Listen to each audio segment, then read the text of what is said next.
Så hyggelig. Thank you very much. Tusen takk. It's good to be here. I think I'll do this in English to be polite. I stood in front of the cupboard this morning and thought, what would Robin Wright put on? And I figured she would put on this in size 0. So, yes. And I'm sure her hair wouldn't frizz in Bergen. But I've tried my best also, costume-wise. Before we start, I just want to share with you my story. It's a bit like an AA meeting, this thing, isn't it? For me, it started with little things like leaving the clothes in the washer for 24 hours.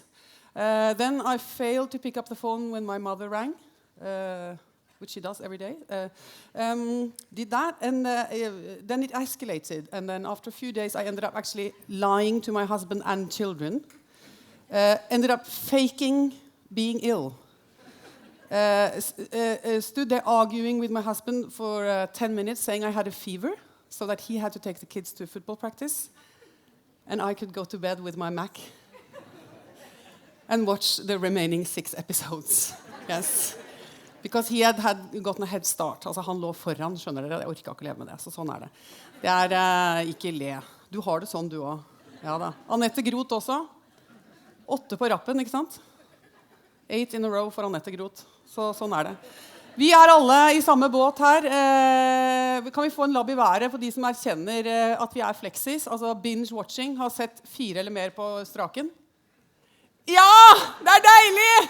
Herregud!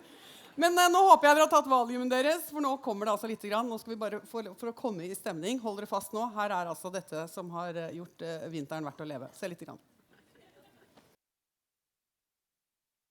Han skal altså fortelle oss når vi kan få neste dose, men det skal vi komme tilbake til. Now I would like you to give him a warm welcome. This adventure started for him 23 years ago when he first wrote the book House of Cards. Michael Dobbs has a diverse professional career behind him. He's worked in television. He's been a newspaper journalist. He's worked in advertising. He knows British political life from the inside, having worked for long periods of time as advisor, speechwriter, chief of staff and deputy chairman for the Conservative Party, serving both Margaret Thatcher and John Major. But most importantly, Michael Dobbs is an author of political novels, of theatre pieces. He has written 4 historical novels about Winston Churchill. He's also responsible for a thriller series about Harry Jones, an adventurous MP with a very shady and mysterious background. I think that's pretty much the fakta box we need. And now I want you to give him a warm applause. Here he is, Michael Dobbs. Hello. And welcome. Thank you for that lovely welcome, Anna. Last time I was introduced onto a stage, the chairman said, before I introduce Michael Dobbs to you, I have to point out the location of the emergency exits, which I thought was a little unkind. No one's going to need exits here, so I didn't find it necessary to mention. It's nice to have you here. I don't know if you saw how many hands were raised when I asked if people had been watching 8 or more episodes in a row. There were lots. So there's a lot of seriously addicted people here. I just wanted to know that. Amongst friends. We have to go back to the beginning of this, simply because it's such a good story. Because this whole thing starts by you having a terrible clash with Margaret Thatcher. Margaret Thatcher, yes. My whole life has been a series of cock-ups, and that was one of them. I was the chief of staff for her last election campaign, 1987, and it was a very, very tough time. Can I put it this way? She was actually very cruel, but then that's what politics is about. That's what politics is about. I mean, the one thing that Margaret Thatcher was never going to have, and I'm a great supporter of her. I mean, I cried when she died, but the one thing she was never going to have on her gravestone is fondly remembered. She loved confrontation, and I'd been on the receiving end very much of the handbag, the swinging handbag during that election campaign. And after that, I was, immediately after that, I went on holiday. And I was sitting on holiday for the first time in 2.5 years, because election campaigns are all consuming. And wondering whether I could write a book. I was actually reading a book that I thought was pretty appalling. And I started being very rude about it. Very rude about it. And I was told, stop being so bloody pompous, I was told. If you think you can do any better, for goodness sake, go and do it. So I went down to the swimming pool with a pad and a pencil and a bottle of wine. And I sat there until the bottle of wine was finished. And all I had on my paper, my writing pad, was F-U. Yes. Which is, I will skjønte dere, ja? Well, ja.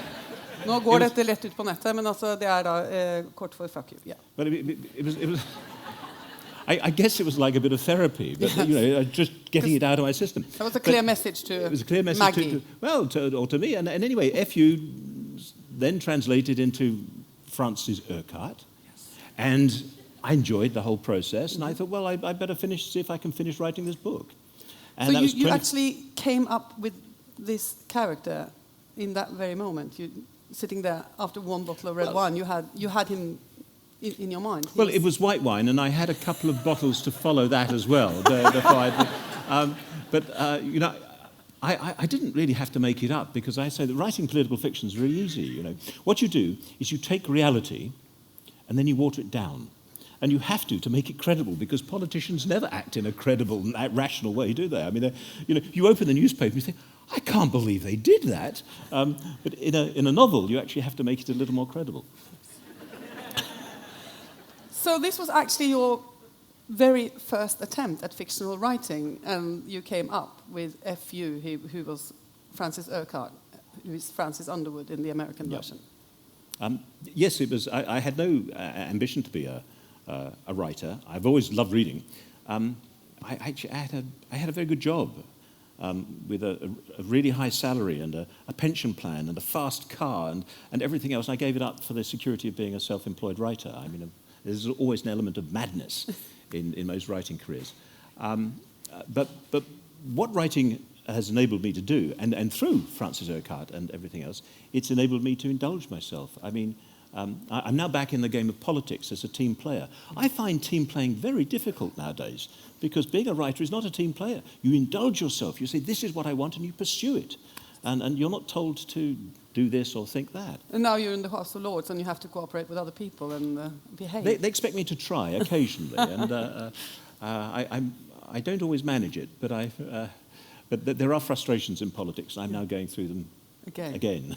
Now you're back in the system, but you were, as I mentioned, part of the Conservative Party structure for many years. And your reputation in British politics, can you say a little bit about that? I mean, I've seen that you were called the baby-faced hitman. Westminster's baby-faced hitman. Well, obviously that was a long time ago. It's a parallel to our Ole Gunnar Solskjær, who was called a baby-faced assassin. Yes. Yeah. So. Look, politics is a rough and tough business. Politics isn't about taking the easy decisions. Anybody could do that. Politics is actually, successful politics is about taking those really difficult decisions. Sometimes, when there is no right and wrong, there's simply just variants of wrong, and you have to choose which wrong course you're going to take. So, you know, if you go into politics expecting everything to be warm and cuddly, you're in the wrong business. And I was asked to be the party's chief of staff. I remember the day I was asked to be I thought it was wonderful. Chief of staff, I was young, I was naive, and I thought this was wonderful. They have asked me to be the chief of staff. I rushed round the pub to tell all my friends. I burst in, the doors went flying, and I said, isn't it wonderful? They want me to be the chief of staff. It sounds very cool, doesn't it? It sounds absolutely cool. And so one of them said, but what does it mean? I said, I don't know. But you know, and they said, well, have they had any chiefs of staff before? And I said, no, they've created this job specially for me.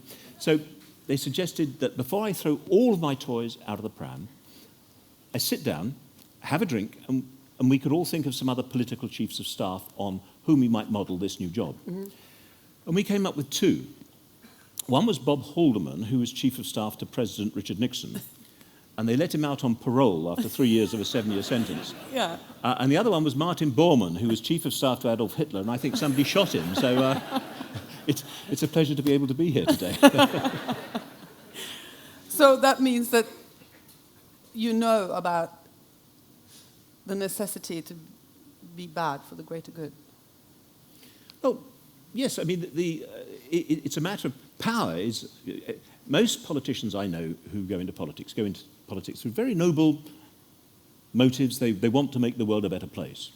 But in order to do that, you have to get your hands on the levers of power. And it is that process which forces politicians to compromise. You might remember, I mean, we've seen it here when Francis is told that he's not going to get the job that he expects, and the knuckles start cracking, and you can see the pain, the real pain that goes through politicians at that time. And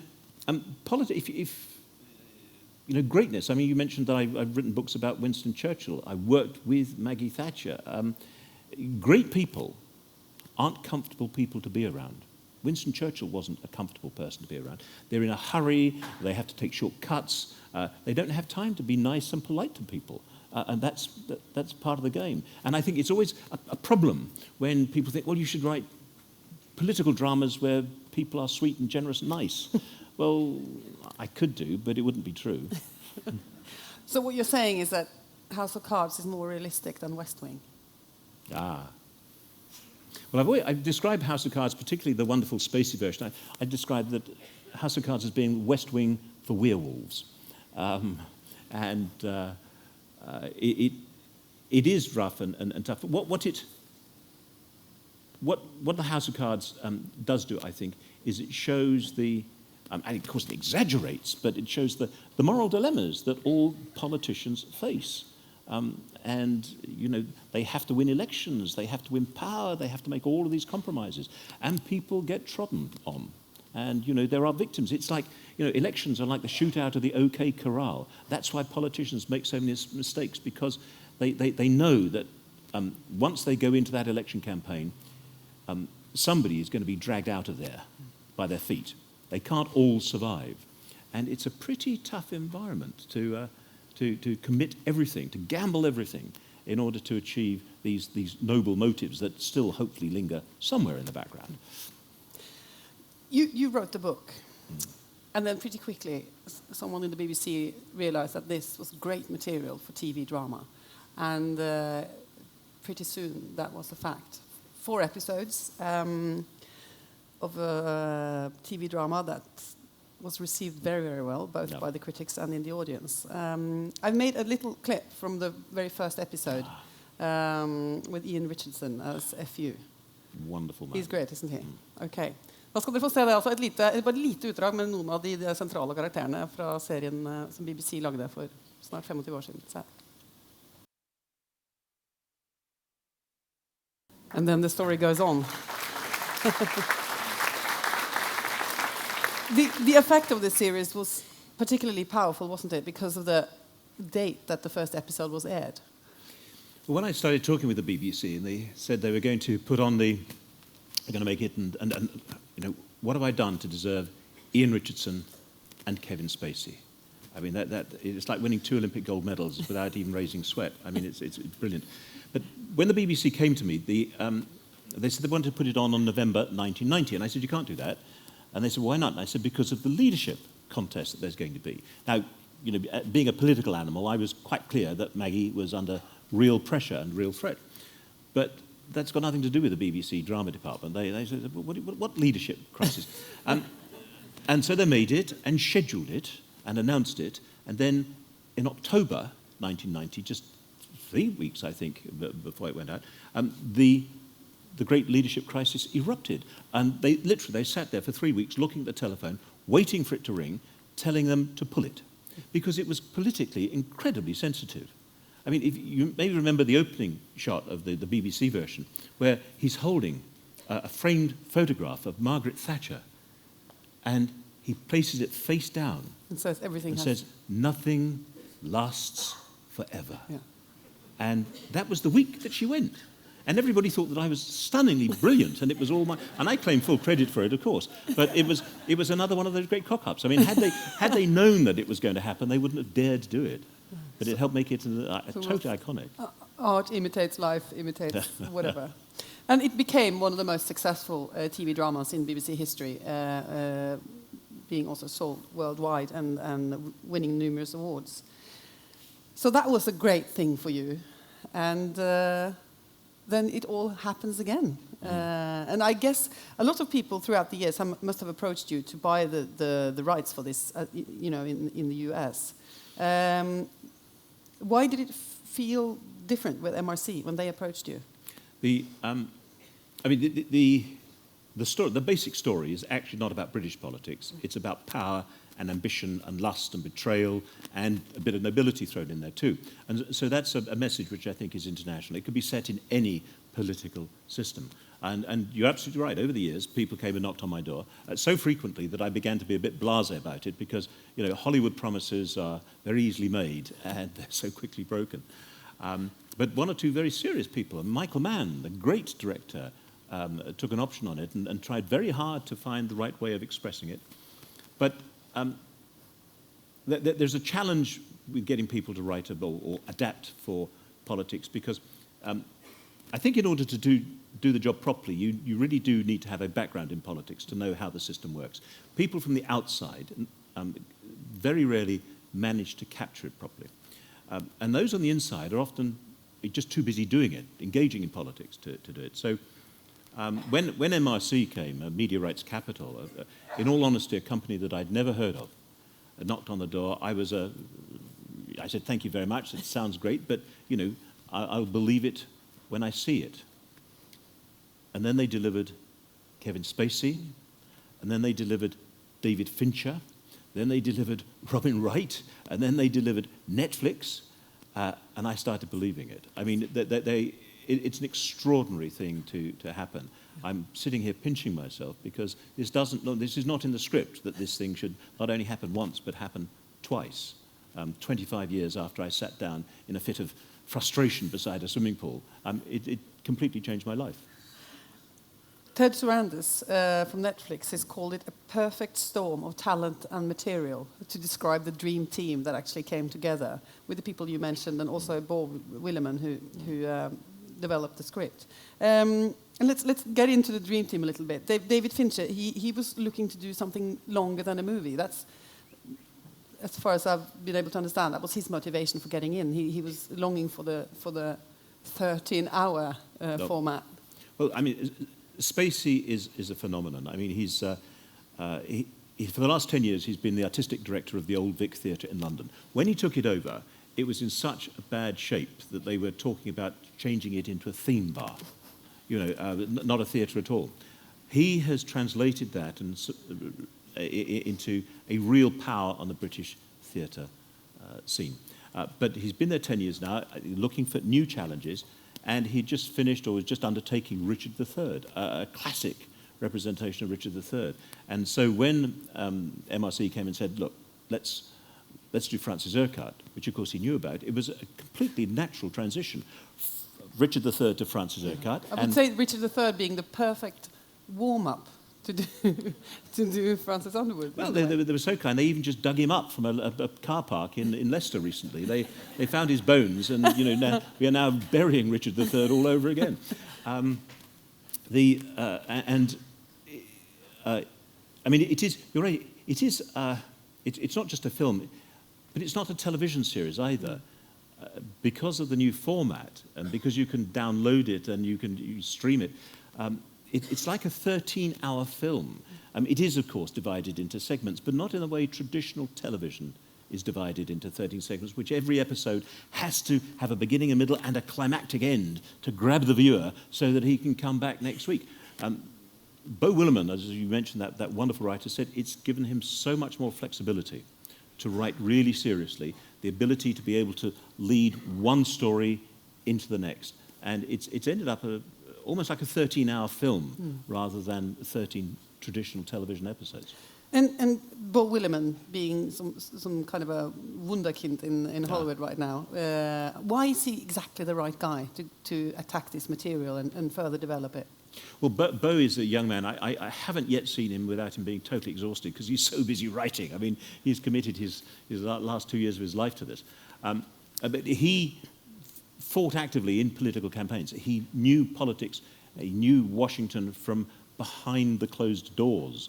not from the outside, but from the inside. And I think there's one secret of political life that many people on the outside never really see, partly because it's hidden. And that is the impact that a politician's private life has on their public life. Because all we see is the public life, what goes on the stage. What we really need to know is what's been going on behind the stage. The family life, emotional life, financial life, whatever it happens to be. Beau understands that. He's lived through that. And that helps make that transition from just a story to really powerful political drama. Because you don't need to understand the politics of it. You don't even need to take great interest in the politics of it. What you need to understand is the compelling characters. And they are characters who are not just politicians. They are flesh and blood with all the weaknesses and ambitions that the rest of us have. And he had already then taken this material and written a play that was... Farragut North. Yeah, Farragut North, which turned it into Ides of March, yes. The movie, which I think was very clumsily translated to Maktens Men in Norwegian. Yeah, so that's him there. And talk about Kevin Spacey. Why... You say it's like winning a second gold medal in the Olympics when he's cast as, or he is, Francis. What is it about Kevin Spacey that makes him made for this role? Kevin is, he's one of the finest actors of our age. We have been incredibly blessed in London to have him as the creative director at the Old Vic for the last 10 years. And that's tended to take him away from the screens, and he hasn't had so much stage time. But now he's making up for that. He is not only a superb actor, he's really gifted and really soaked in the traditions of great theatrical drama. And what we see on the screen, I mean, you could just take great chunks of that and you could put it on stage and say, this is compelling theatre. He's also an incredibly nice fellow. I can't express how much a pleasure that this has been. This has been probably the happiest professional experience of my life, because of Kevin, because of MRC, because of the whole team, and it really is a team. And what has been your role? I mean, as executive producer, how close have you been to the whole process? Well, executive producer means I get paid. That's the first thing. There are many different types of executive producer. Now they have invited. It's a bit like when you as an author sell your book.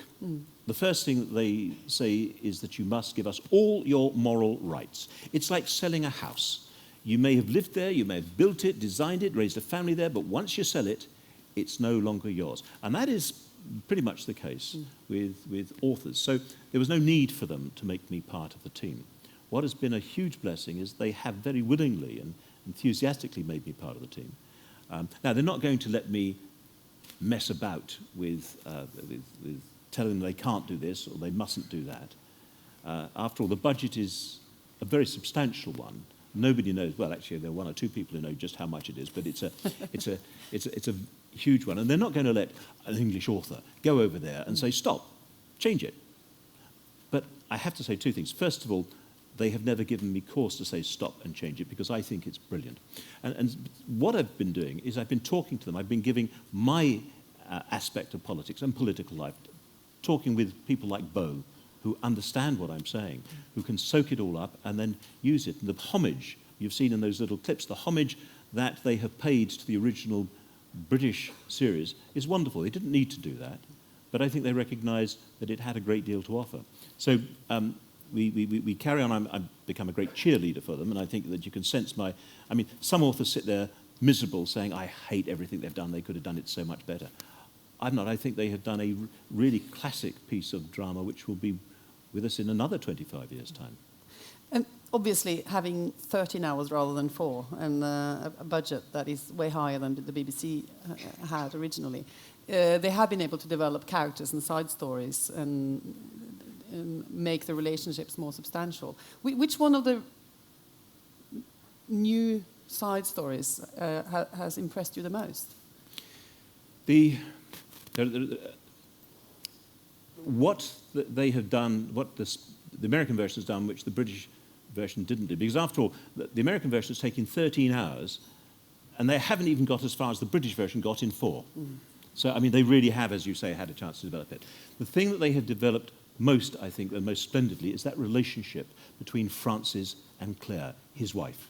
We were talking earlier about how important it is to understand what's going on behind the scenes in order to understand a politician. Those two are, they are the Macbeths writ large. And Robin Wright is brilliant. I think it's wonderful. She was Robin Wright Penn when she was married to Sean Penn. I think now that relationship has ended. She's now Robin Wright in her own right. And this is going to make people realize what a superb actress she is. And it's been written wonderfully so that that relationship remains the core of the entire storytelling. And you don't need to understand the politics in order to get the wonder of that personal story, that couple, that ambitious couple, ambitious for themselves and for each other, to play their wonderful games, stamping on all everybody else's ambitions. They really are perfectly ruthless, and I think ruthlessly perfect. Yes. And isn't it clever? I don't know. I mean, obviously, having created these characters, you understand how one does that. But I tend to find myself liking them and hating them at the same time. Well, it's interesting, isn't it? I mean, the Francis Urquhart, there is so little that you could say is good about him, except his ambition, his drive, his sense of purpose. And why do we love him so much? Why do we want to? And it's so different from some traditional American representations of politics. West Wing. West Wing is full of nice guys and girls. And the timing matters a lot, I think, in political drama. You mentioned that the original British version of House of Cards, the timing was just extraordinary. I think this American version has got the timing right too, because the American political system is I'm just adjusting my headset here because it's slipping. I've got a big head and it keeps slipping around the back of it. The American system is going through a crisis right now. It's sort of frozen in its inability to achieve anything with Congress. And I think there is a great yearning for somebody to do something about it. And in order for that to be done, you need something like Frank Underwood, to come out. And he gets things done. And it's wonderful to see how he gets things. Doesn't matter what he does. And he does it with that wonderful smile, talking. He embraces us. He breaks through that fourth wall. He makes us part of the conspiracy. He makes us co-conspirators with him in his wonderful games. And so I myself can't wait to see what the next one is going to be. Every time I get a new script, I think this is just brilliant. And the only time I really got upset with Beau is when he showed me the last script of the first episode, because it left us all hanging so desperate for the next. Felt that. I threw it across it. You cannot leave me here. You cannot leave me here. But that's the great talent that he has. Have you ever had someone? I mean, politicians, colleagues, criticizing you for what you've done, because you don't. You don't give us a good name. I mean, in the media or the political system. Has there ever been an element of people saying you shouldn't have, But most politicians want to be part of showbiz. They think that they'd much rather be on stage than be in Parliament. So anything that gives them a bit of extra publicity, they love. The only person I really upset was, I have an aunt, or had an aunt, an elderly aunt, when the first series came out. Now, in my book, being naive, dare I admit it, I killed off Francis Urquhart at the end of the new book. You didn't think that he would be good for another book, so you just killed him. There is the journalist Mattie, or Chloe, and Francis on the rooftop of the House of Commons in this great confrontation. And because I'm a great believer in the triumph of truth and justice, why else would I have been Margaret Thatcher's chief of staff? Mattie won, the beautiful, lustful Mattie won, and it was Francis who went down to the cobbles 100 feet below. I was then watching the BBC's version, and Sunday night, 9 o'clock, and this great confrontation took place, and it was Mattie that got thrown down to the cobbles 100 feet below. But I understood entirely why they did it. It was a very good decision, and it had been beautifully done, and anyway, I'd already cashed the cheque. But the telephone started ringing. People calling me up to congratulate me on my wonderful series. And I said, look, really, it's the BBC has made this wonderful project. But the phone kept on ringing and kept on ringing and kept on ringing until by about 10, 11 o'clock at night, I was taking full credit for everything. At midnight, the phone rings again. It's my aged aunt, Aunt Edna. I said, Michael? And I said, yes, Aunt. She said, I've been trying to ring you all evening. Yes, Aunt, I've been busy. She said, I've just watched your programme. And I said, yes, Aunt. She said, you let the bastard get away with it. And she put the phone down on me. Absolute truth. And I had, therefore, to resurrect Francis Urquhart, raise him from the dead like Lazarus, and dedicate the next book to my Aunt Edna. Now, as you've said, politicians tend to want to be in show business, and we have a great example of that, which I'm going to show you, because the series obviously has become a hit in Washington in the media and political circles, and this became rather evident at this year's Correspondents' Dinner in the White House, where a lot of very prominent people volunteered to act in a special episode, a little one, mini episode. We're going to show a bit of that, and you need to know that the whole setup is that FU has the power of the seating plan for the dinner in the White House, and then the games begin. So let's see that. It must be quite nice to see things like this be a result of the whole process. I think it was John Major who said that House of Cards had done for his job what Dracula had done for babysitting.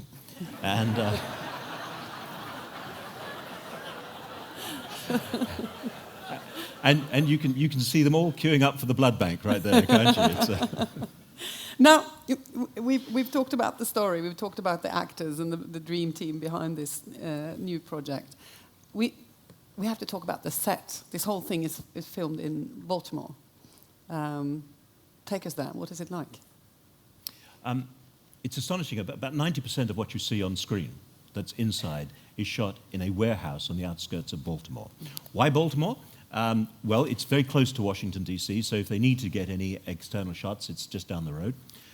Maryland offers some very good tax incentives because, of course, at the end of the day, this is all down to money.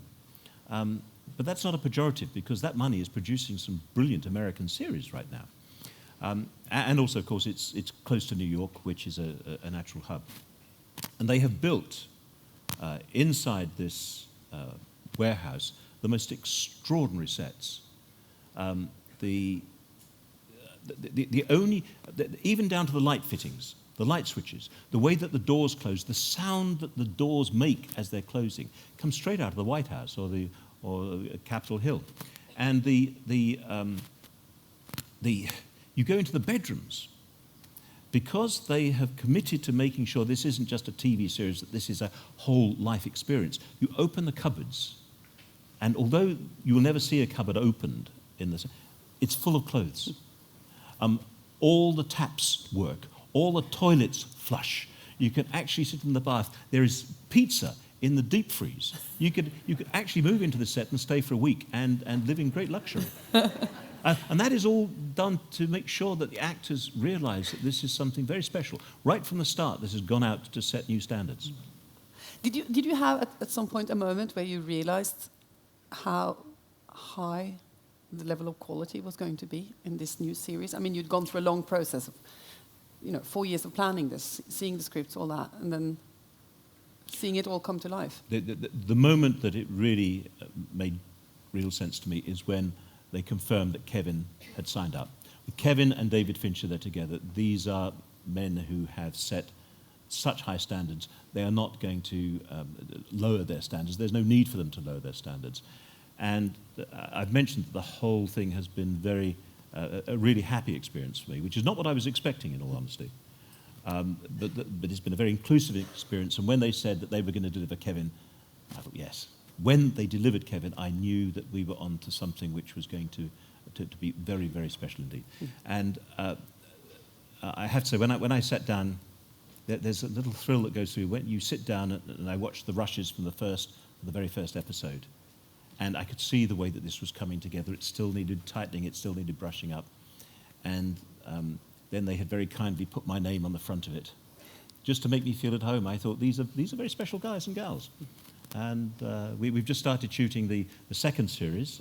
It's in its second week of shooting right now. I can't wait to get back there because, I'm now going back to meet not just business colleagues, but the good friends. I mean, we're sharing this experience together and each getting something different from it and putting something different in. And it really is, as Ted Sarandon says, it really is a team effort, not simply a bunch of individuals doing their own thing.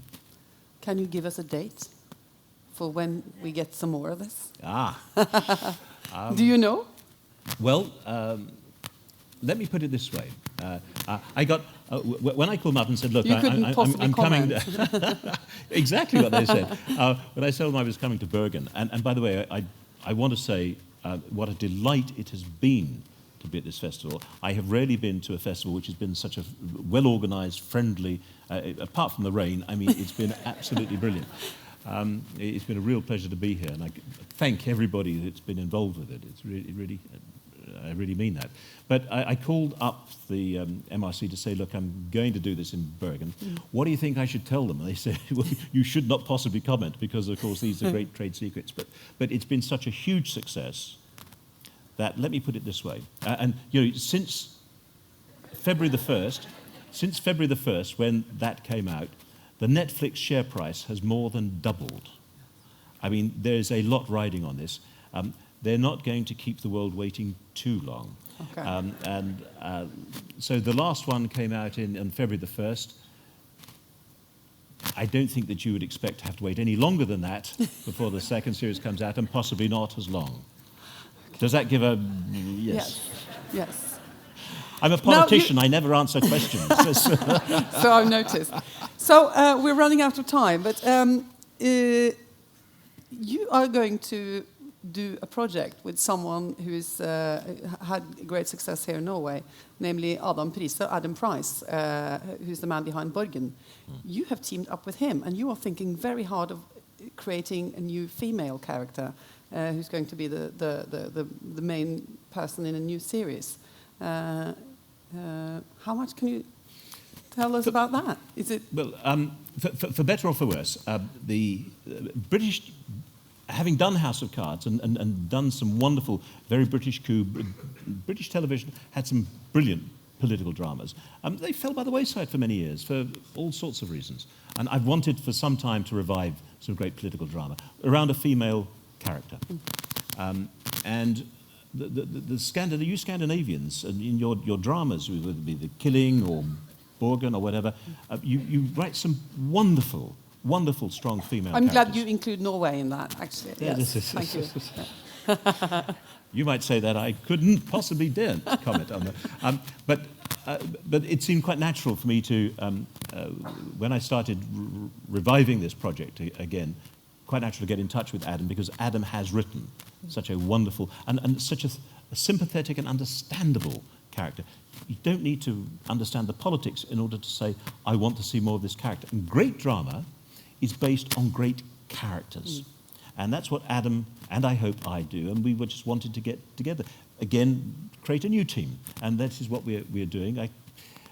We've got a lot of green lights, a lot of encouragement, and we're working very hard on producing a new European character, political character, who I hope will be as successful as the rest of our characters.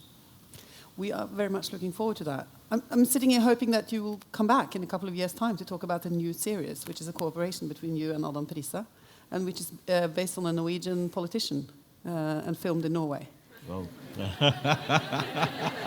Allowing myself for a bit of daydreaming there towards the end. Wouldn't that be fun? I have another little clip. Do we have time for that? No? Yes? Yeah, okay. Because, hva sa du? Ja, that sier han, så flott da. It's just another little clip that illustrates how much the House of Cards has inspired other creative people. The people who produced this spoof have imagined that a similar story of power struggle could very easily be translated to the Vatican. So we'll see that. Before that, it's been a great pleasure talking to you. Great having Anna, you here. thank you very much, and thank you. Winston Churchill said he only required 3 things of an audience: that they be well-educated, well-intentioned, and well-oiled. Well, I'll see you all this evening. Thank you.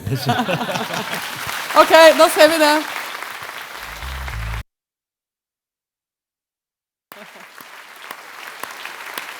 Takk skal dere ha.